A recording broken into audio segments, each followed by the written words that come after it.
আসসালামু আলাইকুম নানি। ও নানি গো নানি, নানি বেতন পাইছি, লাগবো না? নিবা না বেতন? দিমু দিমু ব্যাংকে। এ নানি, বাপের টাকা খরচ কইরা পাসপোর্ট বানাইছি, বাপের টাকা খরচ কইরা ভিসা লাগাইছি, বাপের টাকা খরচ কইরা প্লেনের টিকিট কিনছি, নিজের শরীরের রক্ত পানি করে এইখানে ইনকাম করতেছি।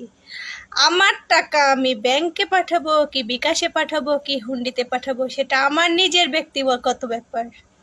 প্রবাসীরা তো মূর্খ, প্রবাসীরা তো অশিক্ষিত, প্রবাসীরা তো কামলা। তাহলে এখন দেন মা দেন। আর 2 দিন পরে ওই যে বলা লাগবে, একজন বলবে আল্লাহ নবীজির নাম, আরেকজন বলবে 2টা টাকা দিয়ে যান। ঠিক আছে, সময়টা চলে আসছে, বেশি না, 3টা মাস।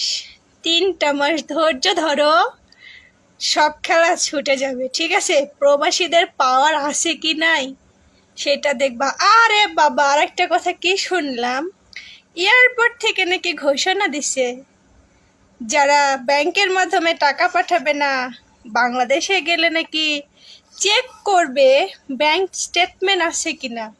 এ নানি শোন, একটা কথা বলে রাখি, আমার যে ভাইরা, প্রবাসী ভাইরা যারা বিয়ে করছে না, এগরে বউ বাংলাদেশ থেকে নিয়ে আসামু।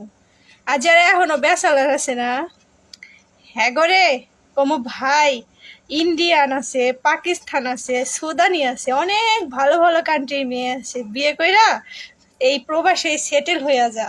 দেশে গিয়ে কি করবি?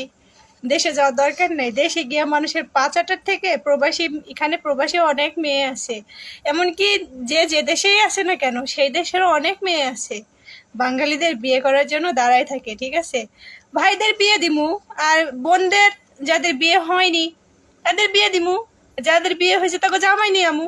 শেষ। বাংলাদেশ এয়ারপোর্টে গিয়ে নিজে ইনকাম করব, নিজের বাবার টাকা খরচ করে প্রবাসে আসব, আর তোগো কাছে হিসাব দিতে হবে আমার যে আমি কয় টাকা ইনকাম করছি, কয় টাকা খরচ করছি। কে রে ভাই, তোরে তো আমি চিনি না। আমি আউনের সময় কি আমারে 10 টাকা দিয়ে সাহায্য করছিলি?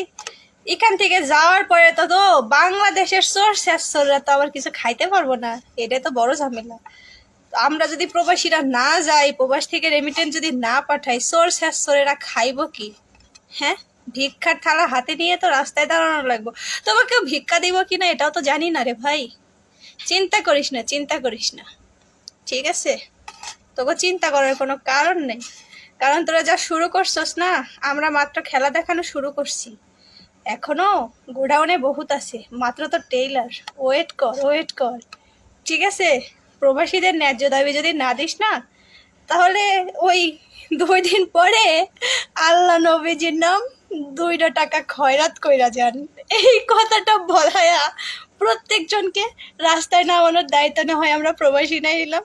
ভালো থাক সবাই, তোকে লাগে আল্লাহর কাছে দোয়া করি। হ্যাঁ, তোরা ভালো থাক, আল্লাহ তোকে সুবুদ্ধি দিক।